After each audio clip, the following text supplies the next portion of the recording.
Well, the new buzzword among vaccine opponents is, quote, informed consent, requiring doctors to tell parents every ingredient in the vaccine that's being injected into your child. And it's not just formaldehyde. There, in some cases, there are animal parts, there are fetal parts, there are aluminum, mercury in some cases.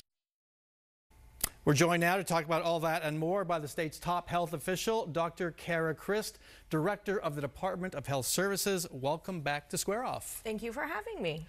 First, give us the big picture here in Arizona of the recent trend in measles cases. There is a big outbreak, a serious outbreak in the Northwest. So we are watching that outbreak in the Northwest. Right now, Arizona does not have any measles cases, but we know that infectious diseases, especially measles, are always just a plane ride away.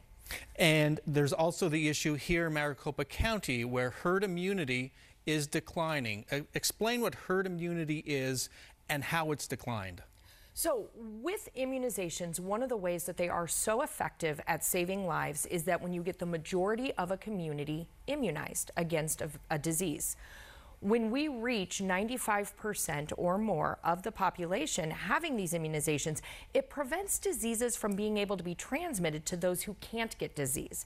That's herd immunity. It's the herd protecting those medically fragile individuals that can't get vaccine.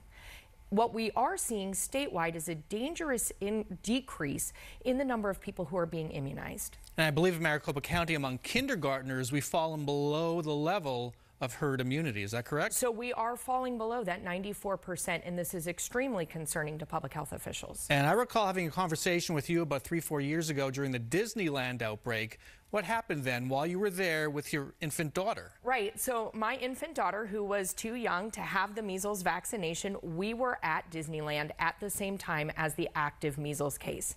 Measles is highly infectious. So all you need to do is walk into a room where a measles case has been and breathe the air.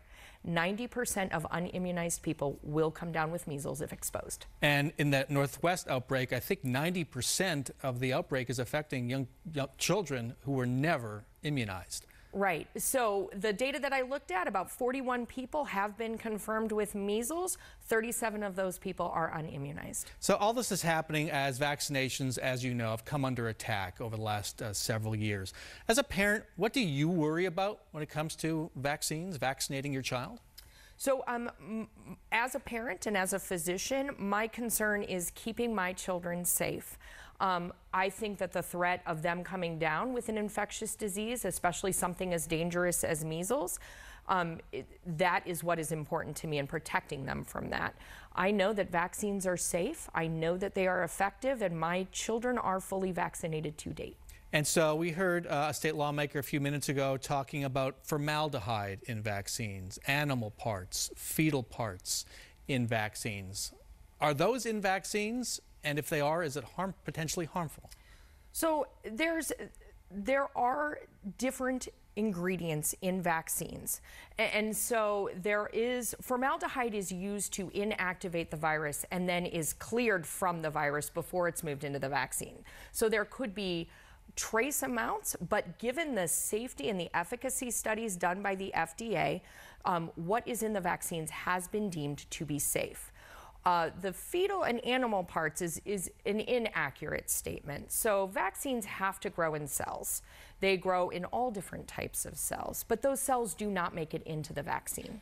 Okay, I'd add that the Vatican and its Committee on Bioethics has said vaccines are okay. They're not crazy about the distant connection to fetal cells. But right, and there are not fetal or animal parts in your vaccines that you are injecting into your child. Right. Now let's talk about herd immunity in the context of the exemption we have in Arizona and other states in the West have. We have a personal belief exemption that allows anybody for any reason not to vaccinate a child. Given the decline in herd immunity, is it time to revisit that exemption? Well, and that's certainly a question for our policymakers. There are some exemptions that are critical to our community, and that would be those medical exemptions. So those kids that have immunocompromised conditions or have cancer that can't receive vaccine, that is a very important exemption for them to have. Should we go farther as the law does now, or again, look at limiting the exemptions? Again, anybody for any reason can say no. And there are arguments for and against. As a public health professional, I want everybody who's in the community with my child to be vaccinated unless it's medically contraindicated. It is very important to keep those medically fragile people from being exposed to these diseases that could kill them. All right, Dr. Kara Christ, thanks so much for joining us. Thank you. When we come back, after losing 2 Republican primaries for the U.S. Senate, Kelly Ward is the new leader of the Arizona Republican Party. Is Ward the winner that the grassroots are looking for?